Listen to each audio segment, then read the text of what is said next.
Welcome to MGAA Conversations, our new podcast channel where we'll be discussing with an exciting number of guests all things related and topical within the ever-growing MGA community. Welcome, my name's Mike Keating and welcome to the latest episode of MGAA Conversations. Today I'm absolutely delighted to welcome Michelle Taylor, Director, Strategic Accounts at Aviva.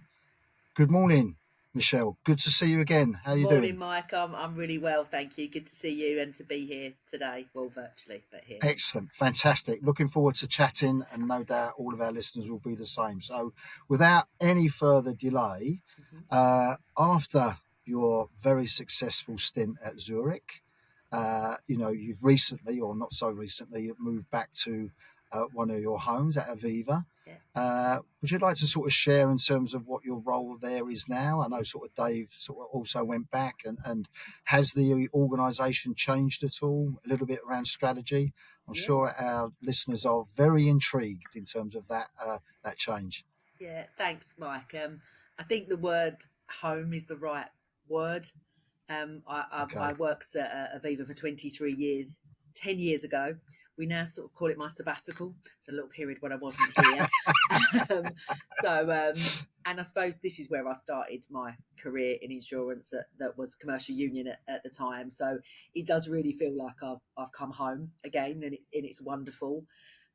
So my role is Director of Strategic Relationships for Aviva, which is across 27 relationships. So really significant, but really, really important to Aviva. And part of that was trying to keep up with what's going on in the broker market. All right. So we're really well known for our 110 proposition. Actually, we've seen so much consolidation, and some of these relationships are really complex and really large. So we need to look after them in a certain sort of way. So that's why I'm here. That's what we're excited to do. So I've got two head of strategic accounts that will run the strategic account management team across 27 relationships, and that's going great. I'm 6 months into that. I also look after what is our bid function. So Aviva have been really, really successful in winning some really, really great partnerships and some really, really great portfolios and opportunities. So I look after the bid function, which we've got a new guy heading that up now. And I also look after our new business team, which is headed up by a guy called Brian Spinks, which is really, really excited actually, because as we look for different distribution opportunities in the market, Brian's the guy. He's got an amazing black book, knows everybody, probably seen everything that's come to market over the years. He's a really good challenger of actually how can we get new distribution partners, which, part of our MGAA conversation today and our relationship with you is born from Brian, and actually areas we could work together on. So in terms of what's different, it's much bigger than when I was here before. A lot can happen in 10 years. Organisationally, I think it really reflects who we are in terms of customers and brokers, and that's the change I see we've really, really made. Everybody here is really, really passionate about that. So the people, there's some familiar faces that I've seen for a long period of time, so it's been great to work with some people that I would have worked with before. I would have assumed I could have navigated the business as quickly, and I have actually, and most of the people have helped me to do that. So lots of the great things, the people, the culture is the same. It's just bigger and really exciting. There's still plenty of opportunity and plenty of things to go at. Oh, that's really interesting. I wonder what you do on the spare time then. I don't know what I do Wednesday, Thursday, Friday. I'm not sure. and just circling back on that, do you see yourself as a sort of a change agent in terms of Aviva coming back after those 10 years and obviously working for a direct competitor? Do you see that you can bring that sort of nuances in terms of, because there's always a danger in large organisations, and it's not a criticism, just an observation that, everything we do is right, and we don't worry about the competition. But actually, it's quite interesting when you have someone who comes in actually who's worked at a competitor and say, well, actually, we're not quite as good as we think we are at this, because when I was where previously, we were a lot better. I absolutely think you're spot on, Mike. I really think what I've learned and skills I've developed in the last 10 years and things I've seen, and none of this is rocket science, is it, right? But you pick the best bits and you pick the best experiences and you just learn. And I would say my learning over the 10 years in other organisations and I've worked for some great companies. You know, I love my time at all of them. This was the next bit of my career for me. So I would say, yes, I'm a change agent. Um, Patience probably isn't one of my strongest points. So speed of response, Really? getting back to brokers, being responsive, which is a massive part of our strategy, which I'm sure we'll get to touch on. That for me, well, why are we doing it like that? When you've got people that have been here a long time, which is great from a technical capability, I do think it brings something different. As in, well, why do we do that? Have you thought about doing it like this? So I do think a lot of my time I'm probably going, why? Why are we doing that? And can we not do that a little bit quicker? And that takes a bit of time, but I think culturally you can start to see that happening, and us sort of, making sure that I'm role modeling what I think good relationships look like, role modeling how you can cut through some stuff and ask the right questions. So I think, yes, I'd like to hope I'm a bit of a change agent in terms of Aviva, and that's part of the strengths and skills that I bring, and probably, well, definitely part of why Dave, I would imagine, hired me. Yeah, I'm sure that would be very refreshing for sort of MJ's brokers and anyone who sort of listens to this podcast. So that's fantastic. Yeah. So moving sort of closer to home, if I may. So an area, obviously, we work together on. So MGA's, the market is extremely buoyant. Mm-hmm. They continue to grow, continue to increase, their share of broker wallet. Mm-hmm. So, sort of share your perspective in terms of, why you think that is, and how sort of, MGAs are now sort of part of the fabric of the market, where many years ago they were sort of some strange sort of organisation in the corner. Yeah, I absolutely agree that I think the sentiment in a lot of organisations has changed towards MGAs. I think, I suppose, the disappointing piece, and of course I would say Aviva are not part of this, that some of their growth, some of their expertise has been born out of maybe poor service from Yeah, some of the composite insurers. So that's disappointing for most of us, I would say.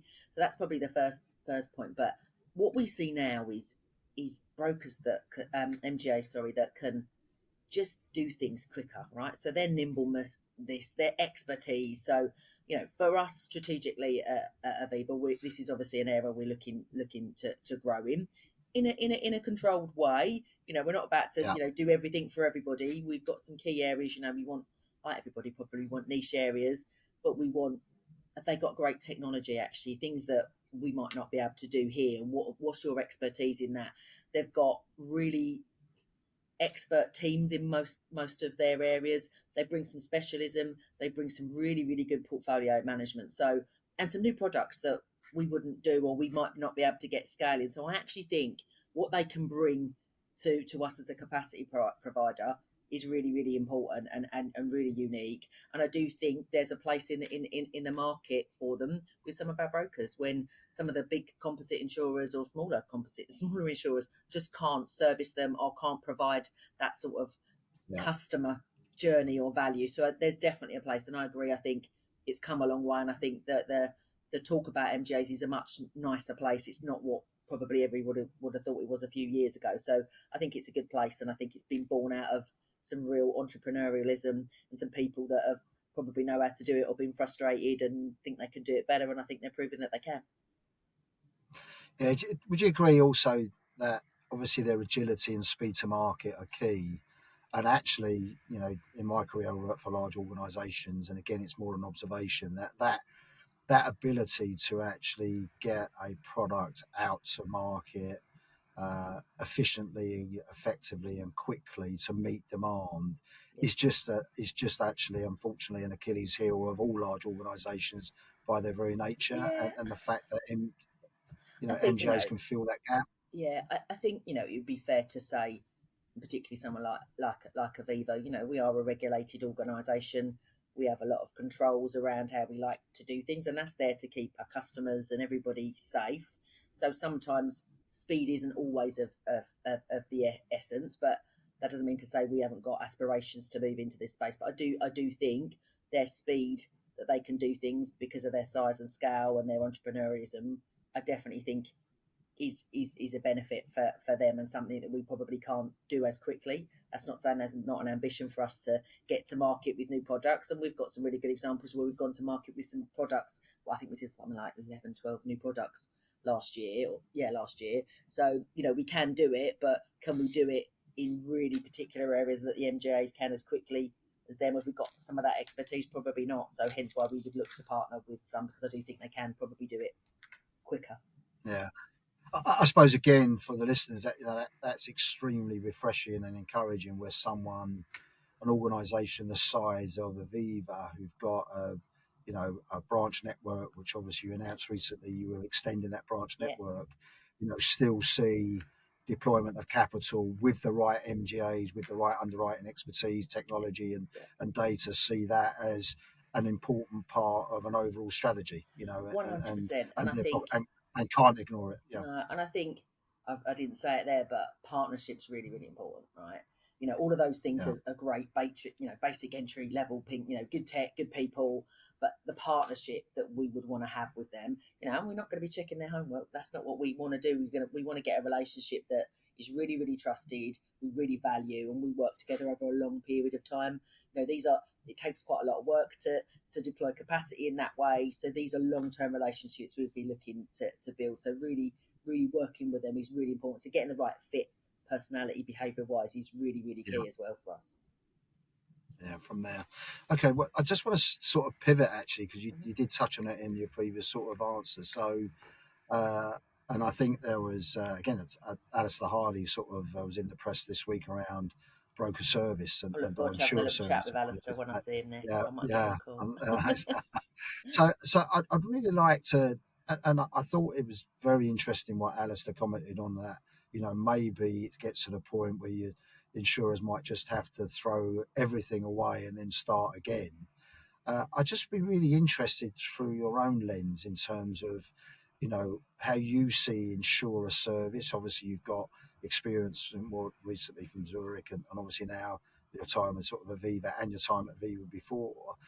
What is your sense around, the hygiene, housekeeping needs of broker servicing and why it still doesn't seem to be able to be satisfy brokers? Yeah, I think I think it's difficult. I think you've got a range, right? I would like to think we aren't the worst. I would like to think we were in the top tier in terms of service. But I think what's great about Aviva particularly is we've got a really, really clear strategy in this space. We've done a lot of research with brokers. We've done a lot of broker barometer surveys, and the things that they consistently tell us have played into our strategy. So I think you've got to keep listening. So I think Alistair's point, however we've made it, I think is, do you start again? No, we just need to evolve, right? And we need to just say, okay, have we got this right? So our strategy is we need to be visible, we need to be responsive, and we need to execute. It's really, really simple. But what we've done is we're not just saying that, we've got actions behind each of those headings, right? So for us, what does visibility really look like? What does it mean? So for us, is that face to face? Actually, we know that brokers really, really, really value that. We're having a regional presence. So the fact that we've put new offices in, actually, that's showing our commitment to those regional offices because we value what those brokers do in their local marketplace. So we want to get closer to that. Responsiveness. Well, I think we've done something like 1,000 licenses, underwriting licenses. So we've built up our underwriting capability so that actually we can get better and quicker decisions. So it's having actions behind each of our strategy and execution, right? We've built a lot of data in our business. We work with a lot of partners. Some of the surveys that some of our strategic partners give on us, we don't just like get the survey and put it in a box. We put an action plan around it and we really, really work it. And actually, does that match with what our data is telling us? And this is what I love about our role and the relationship we've had with some of our strategic partners. Nobody wants it to stay where it is, so we work together to improve it. So we'll have an action plan that says, okay, we're not visible in this location. Okay, what are we doing about it? What do you need? So we'll have proper adult conversations to change it. And I think we just have to continue to listen and act on it, because I think that's the point, is you have to act. So it's all great having a strategy, but we've got really, really clear actions that we measure and we monitor. We're really clear in terms of the SLAs that we respond to and hold ourselves really, really accountable for that. So I think it's unfortunate that everybody gets tagged into the same brush. I can only talk about Yeah, Aviva, but we're absolutely committed to being the best from a service point of view. We've built great technology. We talk about, everybody talks about AI, and this is not about replacing underwriters. This is about making underwriters' lives easier.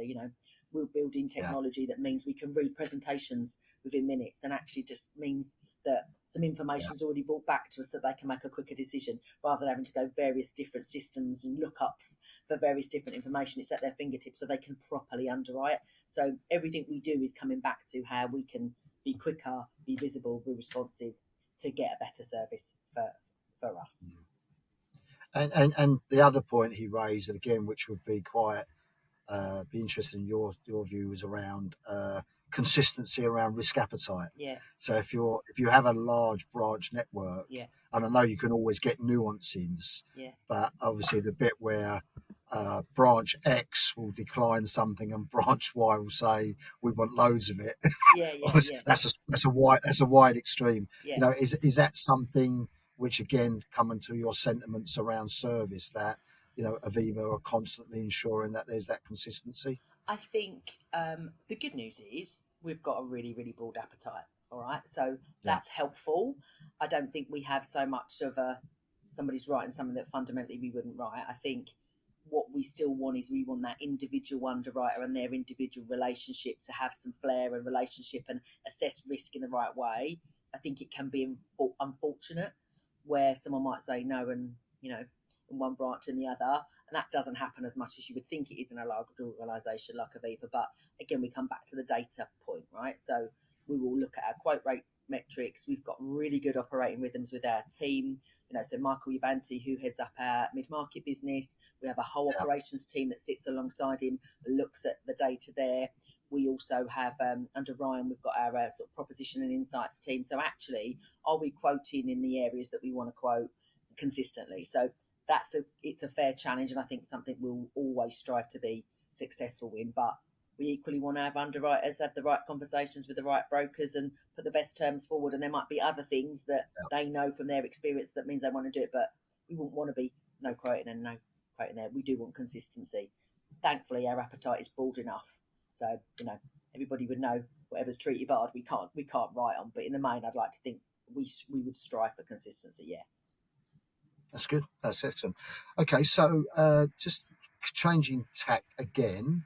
So, being a successful and high-profile female in our industry, I know certainly our female listeners would be very keen for you to give some words of wisdom in terms of how they should be looking to navigate their career in insurance. Given that hopefully that's their chosen path. So, what advice would you give sort of young females in terms of entering insurance to sort of to become the next Michelle Taylor? What about that? There we go. Oh God, do we need any more? I don't know. Um, Honestly, this is an area I'm so passionate about, Mike, and Yeah, probably I wouldn't say a disproportionate amount of my time. I make time for this, so I spend a lot of time talking to women, young women, and particularly in sales, actually sales and distribution. I think that's an area that I think people have tended to avoid. So I think I've had a 34-year career in insurance. I know I don't look that old, but I am. I And was just about to say that. I was just thanks, about to say thanks, that. thanks. You can edit that bit out, all right, and say that you did say that. I think there's a number of things. I've had some amazing men and women actually role models that have really, really helped me to want to be successful. So I actually thinking is finding your person that can help you and knowing that that's okay. You haven't got to know all of the answers. I think for me, building your network and wanting to learn every day and putting yourself out there. So I'm going to give that a go. I'm going to give that a go. Why wouldn't I try that? And I think I've had a really varied career, which is what I do think has held me in good stead.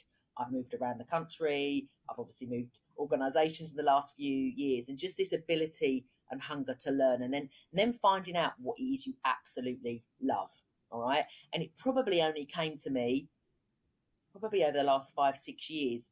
I've gone from running teams to running broker relationships to running call centres to various different things, and it come down to the fundamental thing, and it's really difficult, and I try and get people to think about what it is that they love. I just love people, right? I love people. I Yeah, get my energy from people, and that applies to running a team, right? Because I'm genuinely interested in having a great high performing team. but I love relationships, right? So I love the trading, I love the negotiation. I'm very interested in what they're going to come to the table with and how we can respond to it. So I think at my core, any job that's got engagement with people and being able to have a conversation and engage, that's my dream job. So I think finding what you love is really important and getting advice on it and actually trying some things that maybe you don't love, because I think that can really, really help you. But I do think your network, don't be afraid to ask for help. I think, I think I would say one of my biggest strengths is my network. So when I don't know what to do, I probably know somebody that does, and I call them, Right. and not being Yeah. afraid to Yeah. do that. And 9 times out of 10, actually, that's men, right? Yeah. So having a good Yeah. network and using it and drawing it, because they'll help you. You will help them at some point in your career. And I think just paying it back all of the time. And I suppose the final two bits for me is, and this is what you've got to get comfortable with, is like, the soft stuff, right? Just get comfortable with yourself, right? Knowing who you are, being really, really self-aware, getting comfortable who it is, and just turn up and be that person every day. And don't let anybody say you need to be somebody else.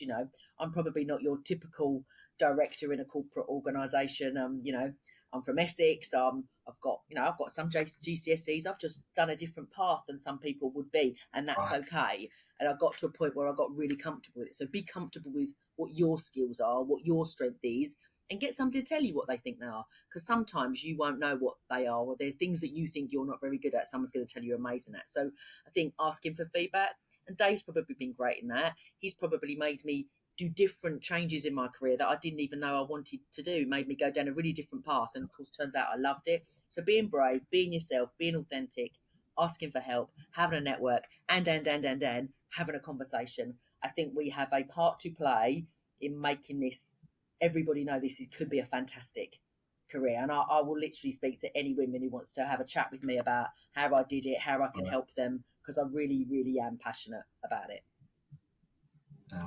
Well, that clearly comes through, and that's fantastic advice, and absolutely excellent. So thank you for that. And just again, just a question on your that 34 years. Do you see? Are you encouraged the way that if you went back sort of 30 years, obviously we know probably what the environment was like then for women. Are you encouraged that the industry is improving generally around, in terms of not say accepting females, but actually that, they are just as important in terms of their delivery, their contributions as such, and the grey haired sort of 60-year-old men like me, are not the dominant. Are you encouraged in terms of the sort of direction of travel? Yeah, I absolutely am. And, I think I've publicly on record a number of times and said, look, I love white middle-aged men. My husband happens to be one, right? Okay, and I actually think I get a really good balance for him as an example, right? So he makes me better, I make him better every day. So I think the important bit is not necessarily male female. It is about diversity. It is about inclusion. It is about different thoughts. So I surround myself by a team that's really different from me and will challenge me, and I encourage them to do that. So I think that's the bit that I've seen really, really, really, really, really shift. I am encouraged, and I think I would encourage everybody. I look at my niece. Everybody know I've got a niece and nephew, right, who I absolutely love to pieces. We need to be having conversations with them about having a career in insurance and getting them excited about it. You know, Yeah. I want them to know that it can be an amazing, amazing career for. So I am encouraged actually, and I'd like to think that some of us have really paved the way on that. So we just need to make sure they keep it going. It's probably been a harder path for some of us to have got to the positions we've had and worked really hard to have got there. We just need to make sure making that easy for everybody who wants a career and make it exciting. Insurance is really exciting because that comes back to the Yeah. bit that I love, which is the people bit that I love. So I would absolutely advocate a career in insurance Yeah, for and sure. yeah, and as you say, your group CEO is no better example Yeah, in one hundred terms of a percent. man, Yeah, in one terms hundred of what she's percent. what she's achieved. And just again on that, uh, are we doing enough in the industry? Probably the answer is we never do enough around attracting sort of the next generation into insurance. Do we work enough together? Should we need to do more? What's your view on that? Yeah, I think each insurance company independently, and I believe a lot of brokers as well. And I think we could do more together. Actually, when I think about our regional footprint, we do quite a lot. So we do a lot around apprentices. We take on a lot every year, and we'll continue to do that. So I think what we challenge ourselves on is, do we make that journey into insurance as easy as possible? Actually, we're looking at what our interview process looks like to get people through the door. Are we encouraging different thinking, some neurodiversion maybe in our business? Are we making that process easy? So, we've completely Yeah, overhauled the way in which we recruit and hire. We want to be really visible in our local market places. So I do think we could be doing more, always could be doing more. But I think actually, I feel like it's going to take some time, proper grassroots to get people leaving from school, getting into schools early. And I think our regional presence can really help us with that. But I'd be really, really open to anybody wanting to have a conversation around, can we do anything more? We're happy to do stuff in local schools, we're happy to do stuff in local colleges. I think we should be absolutely doing more of that. And I think just having the conversation with your families, your friends, and getting the word out that it's a great industry and something to be part of. I think yeah. don't underestimate the value of that for sure. Yeah, it's interesting. I don't know who mentioned to me about which I thought was a great visual. I think they did a presentation to a number of young sort of people, school leavers, and they just put a set of pictures up which had like a rock concert, uh, sporting events, equestrian, space, and said all these things need insuring. This is an industry you could Wow. actually work in terms of where you're attached to that. And I thought that from a visual perspective, I thought that was really powerful in Yeah. terms of, insurance isn't boring. These are the sort of things which insurance people get involved in terms of providing protection. So that visual thing is I think is a fantastic sort of And example of how you can attract people. yeah, and I suppose that you've got a generation society thing. Everyone wants to be famous and wants to be on Instagram and all the rest of it. Yeah, Look at this, Mike. Right, we're being famous right now, right? So in insurance, yeah, you can equally, be videoed, have a Q&A, and yeah, get out on the World Wide Web absolutely. forever. So we should put that in there I as well. know. Absolutely, absolutely. Okay, so well, I've come to my final question. Hmm. So, and I always ask it. So, if I fast forward 12 months Yeah, and we were having this chat, yeah, what one or two things would you like to say to me that when we talked 12 months ago, Mike, we talked about this, and look what we've done. yeah, If there was one or two things you would like to share, yeah. I think for me, we talk about being visible, responsive, flawlessly executing, and got lots of plans around that. I just want that to be a given this time next year.